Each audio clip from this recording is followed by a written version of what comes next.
This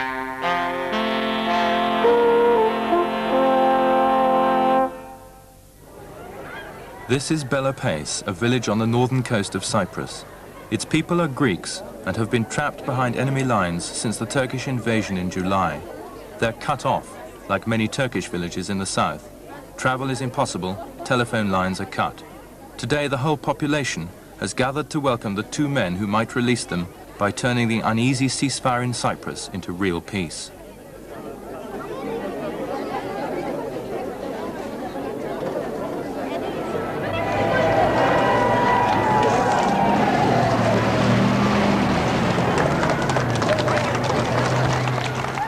Since Archbishop Makarios fled from Cyprus and the Turks invaded, political leadership has rested with two men, Rauf Denktaş, vice president and leader of the Turkish community in Cyprus, and Glafcos Clerides, leader of the Greek community and acting president in the absence of Makarios. Today, as so often since the start of the crisis, they are working together to sort out the humanitarian problems created by the political impasse.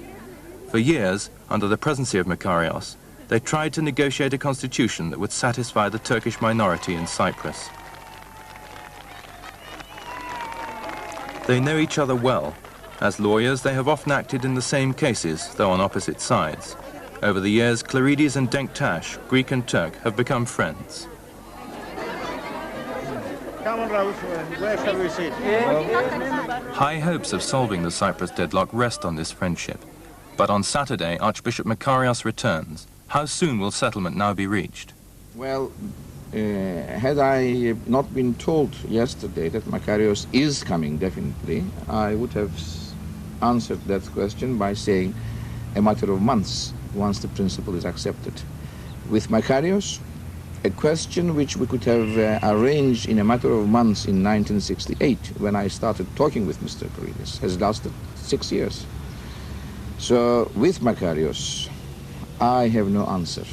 I just have a prayer that may God now give him a new vision. May God now give him a new understanding of Cyprus and an appreciation of what harm he has done to Cyprus. If the Turks try to say, we will not accept him back and we will not do this, I think that they would make a serious mistake because they will destroy the only possibility of negotiating a solution. Their view, sir, is that negotiations between yourself and Mr. Denktaş have been cordial, friendly and fruitful, and according to Mr. Denktaş, could have resulted in some kind of settlement within a matter of months. Well, if they trust me and want to negotiate with me, I will still be the negotiator. And surely they must realize that if an unreasonable attitude was taken, I would have not accepted to continue as a negotiator. Now, you seem to be good friends with Mr. Clerides. Well, it has helped. It was sometimes the only thing on which we hanged everything and which carried us through. But you will find that kind of contact and friendship in my generation. My son, who is about 24 and younger generation, has had no contact at all with the Greeks. And they don't know each other, they don't know each other's language, and they haven't said hello to each other except watching each other through gun poles. It was an attempted coup against Makarios in July that began the chain of events leading to the present stalemate.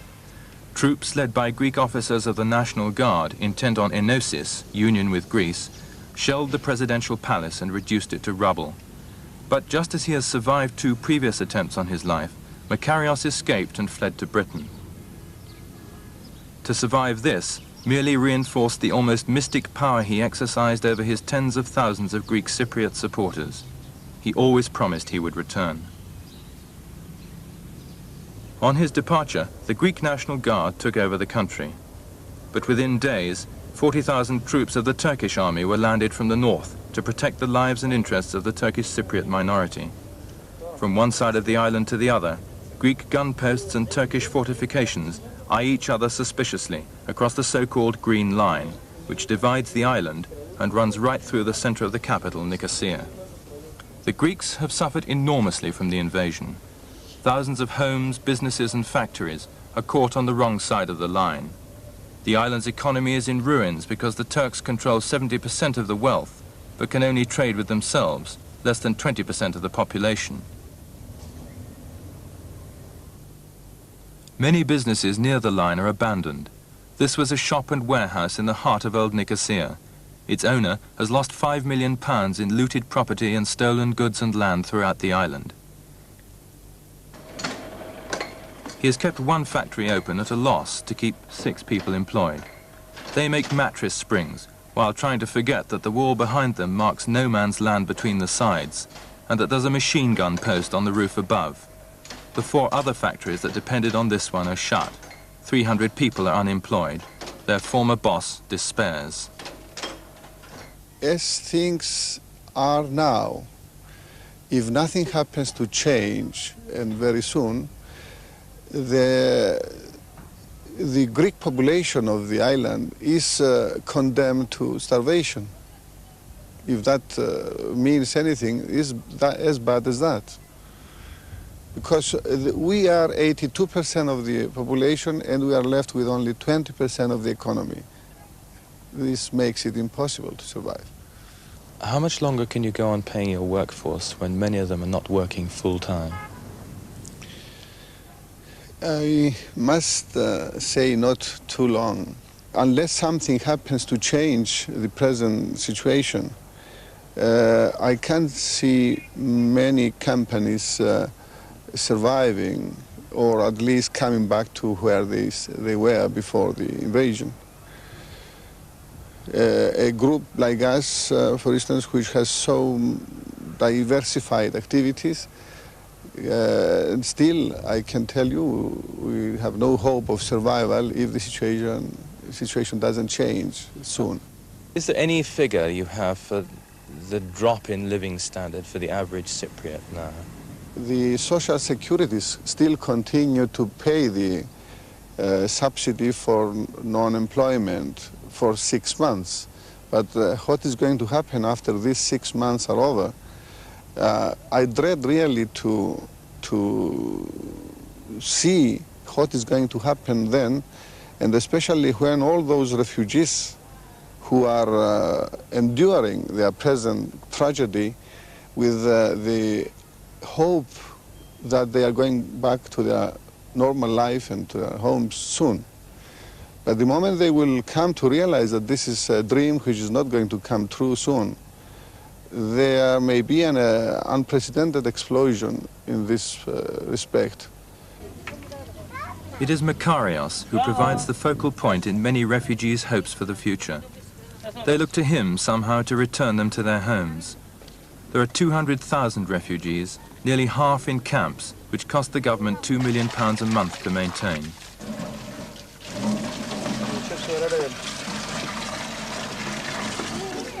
A kind of normality has set in. Water from the fire engine driven from Famagusta before the Turks arrived. No electricity. Bread on a lorry twice a week. These are now part of everyday life.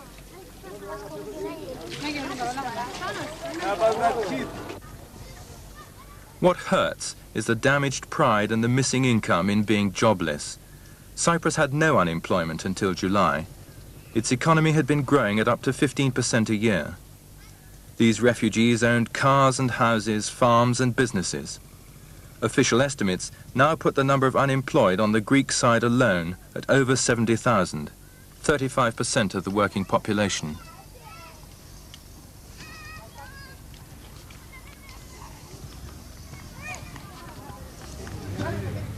By constant improvisation, the shopkeepers of Famagusta make ends meet under the trees of the Athna Forest camp on the British sovereign base.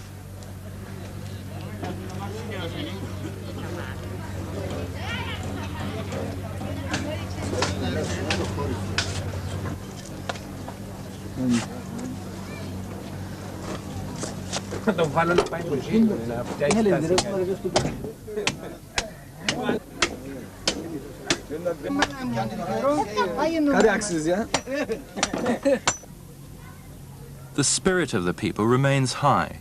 It is based on a belief that a political settlement is only months away. But it's only a question of time before their hopes turn to disillusion, and survival with a smile becomes determination to regain what is theirs. Aris has lost his fruit and vegetable export trade. Hambis' family run an agricultural business. Paul was one of the wealthy men running Famagusta port. You lived over in the village behind us here? Yes. What sort of business did you have there? We had an office in Famagusta, in the export business, exporting citrus, carrots and potatoes, mainly to UK. What sort of amount of business did you do in the year? Can you give me an idea? A turnover about £250,000. Now, was that, did you grow that produce yourself, or were you exporting for other people? We used to buy from other people and export it. What has happened to that business? Oh, now we left everything there. We left our office, packing material, everything. After the Turkish troops left the village, I entered my house. All the doors and the windows was open. And from what I saw was a general destruction. Everything valuable, they took them away. What they left, they smashed it. There's nothing left now. Everything is destroyed. Furniture, clothing, everything. What have you managed to bring with you? Actually, nothing. Only the clothes, the time we left. What about your family business? What sort of business was that? We sell agricultural goods, machinery, fertilizers, and insecticides, this kind of thing. And you also had some orange groves and things? Oh, yes, a big one, about 40 acres. 40 acres of oranges? Yes. How much have you lost? Oh, I mean, in productivity, it's around 5,000 a year. And how much it was, I cannot say, probably. I would have sold it for 150,000 anyway. It is the ripple effect of businessmen themselves joining the ranks of the refugees that worries Dr. George Vassiliou, a Greek Cypriot and international economist.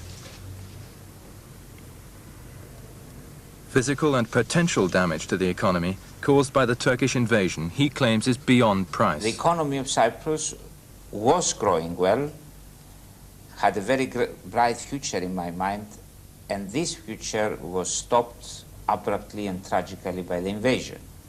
Now, after the invasion, we had a situation where I would say that I wouldn't like to talk about economy. I would like to talk about survival.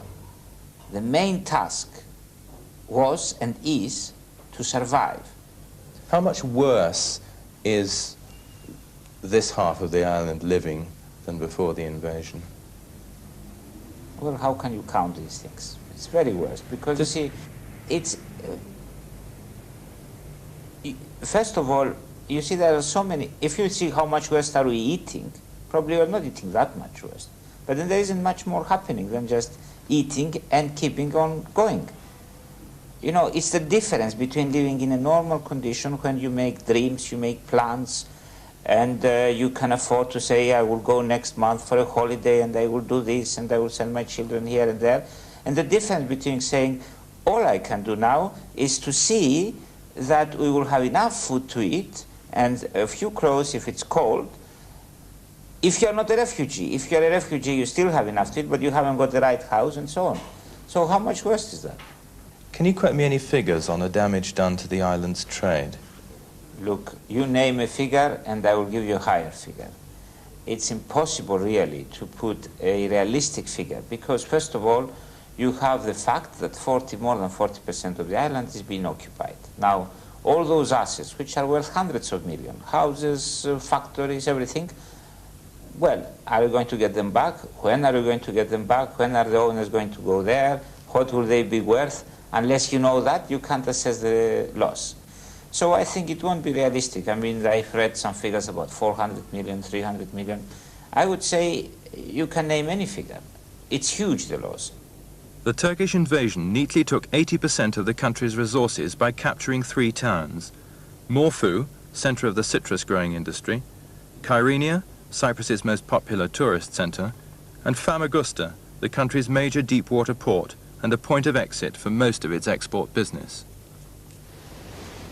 The sun and the sea brought the Cypriot economy £26 million from tourism last year, the country's largest earner.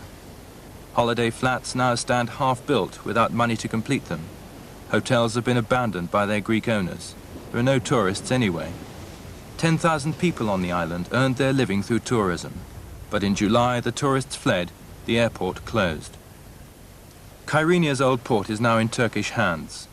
The only restaurant remaining open on the seafront has been appropriated by a new Turkish proprietor. Even he has no customers.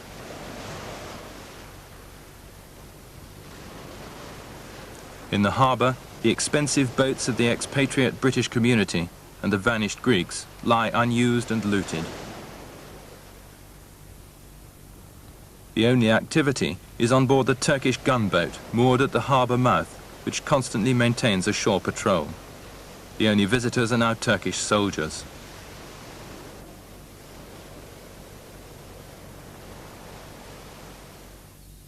The citrus harvest of oranges, lemons and grapefruits would be well underway by now. But 80% of the citrus-growing area is in the hands of the Turks and unlikely to be picked. Last year, the occupied area earned over £18 million. That's all lost. Worse still, the trees may be permanently damaged from lack of irrigation, which must be carried out at regular intervals. This yard in a Limassol citrus factory would normally be full to chest height with lemons. Ironically, new machinery was installed last week at a cost of £300,000 to cope with a booming export book for soft drinks and canned foods. 400 people once worked on this grapefruit canning line.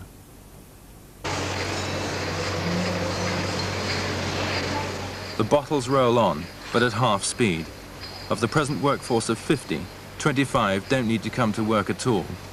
They're still being paid through the proprietor's sheer optimism that a settlement is likely before too long. He's prepared to continue for another 6 months. But he is lucky. Some have lost every means of earning even a reduced living by simply having a factory sited beyond the green line. What sort of volume of business were you doing? How much was that worth a year? Last years, we estimated that the sales was going to hit £500,000. And how long had you built this up over? What sort of period of time? We built this up over the last 5 years, starting from 4 years actually. We were about to close our 5-year cycle in 1975. We started in 1970. You started from scratch in 70? Exactly, from scratch. And you built it up to £500,000 in that period of time? Right. And all of a sudden, collapsed. Tell me about that particular day. What were you doing? Personally, I was in Larnaca the day before the catastrophe. And on that tragic Wednesday, I woke up in the morning, I heard the airplanes bombing, and so I didn't move into Moscow. And since then, I didn't. The only thing I know is that whatever rumors are coming into my ears, that it's been looted, everything is being removed. Of course, the other consequence of all the banks frozen up all the accounts. What's the bank's attitude been to you in this critical situation? What do they say to you? Last week, they just said, sorry, that's it. So what I am personally facing is the fact that unless we go back quite soon in the course of the next 2-3 weeks, otherwise I have to consider very seriously what to do to survive myself and my family. Well, now wait a second. Do you really think that you're going to be going back in the next 2 or 3 weeks? It seems to me that there be a lot of events coming up in December, somehow. One way or the other, there has to be something. Or at least it has to be something that will show us that we are not going back or we are going back in the next month or 2 months. Things like that. But in the meantime, I have to find a way to create a business footing somewhere, either in Cyprus or somewhere else. Otherwise, there's nothing I can do. What can I do? It's a question asked constantly as people's savings run out, their employers can no longer pay, demand falls further, and the economy runs ever more quickly downhill. Nicosia is like a ghost town. its bars, its shops and hotels empty, its airport shut, its tourists, its businessmen, even its window shoppers missing. In a plea compounded of hope and despair, the walls call for Makarios.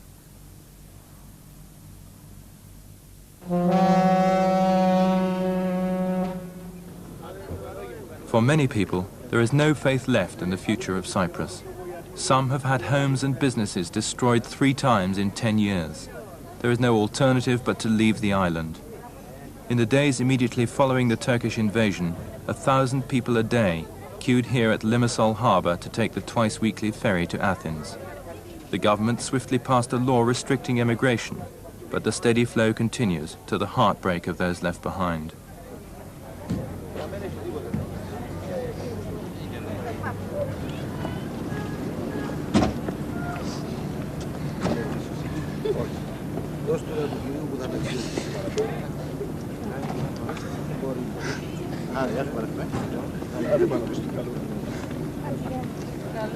Aquí.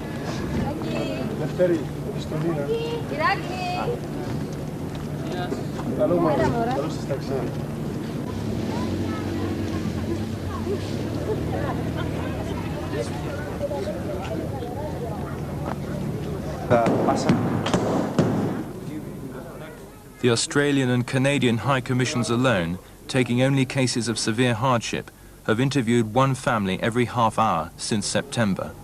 Those leaving vary from big businessmen with no more confidence to the simply deprived.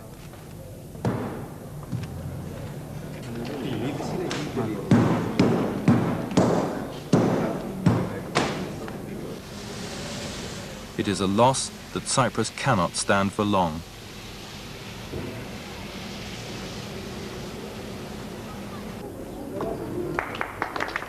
Meanwhile, the leaders of the two communities continue their humanitarian contact to try and alleviate the problem. But until a political settlement is reached, they can only treat the symptoms and not the cause. The Greek families here were released yesterday after being imprisoned since July. But will the process continue after Saturday? The Turks have threatened to cut all contact when Makarios returns. If the program which we started with Clerides of going around together, seeing the difficulties and giving remedies and giving assurances to people could continue, the process of coming back to normal would be quickened. If contact is now stopped completely, then it will take much longer. I mean, it is very simple.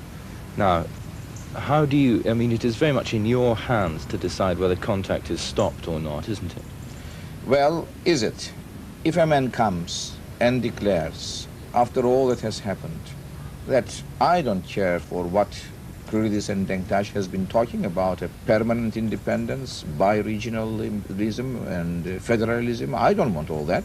I want Cyprus as it was, in my palm, a land which I can hand over to Greece, and so that I go down in Greek history as the man who did so. Now, if he comes with this message, what am I going to talk to him? If I talk to him, it will mean that I accept some of his principles. I can't accept his principles. So he must come back as a Cypriot leader who will work for independence, who accepts that Cyprus is Turkish in part and Greek in part, and therefore Cypriot in the whole, and that some of what he has done in the past should not be repeated. I mean, if he doesn't give this indication to us, how can we talk, and how can we be accused of withdrawing from talking? If they just say to you point blank, we will have nothing to do with negotiations if Makarios returns, what can you then do? Well, I can try and persuade them, but beyond that there is nothing I can do. What then is the future for this island? Well, the situation will remain as it is, because I honestly believe that without meaningful negotiations, no solution of the problem is possible. I should think it would be a stalemate. If during the next few days it became clear that the return of Archbishop Makarios would only bring bloodshed with it, would you then advise him to stay away? Well, I hope that there would be no bloodshed on the island. But I'm sure that everybody realizes that if there is a bloodshed here, it will be the end of the island. Looking to the future, without knowing how Makarios will come and what chances he will give to Cyprus, I unfortunately see my eldest son fighting on the Green Line and the younger one growing up defending it. It is a gloomy prospect, but with Makarios, I am sorry, I have no trust in him. I hope, I pray that he proves me wrong.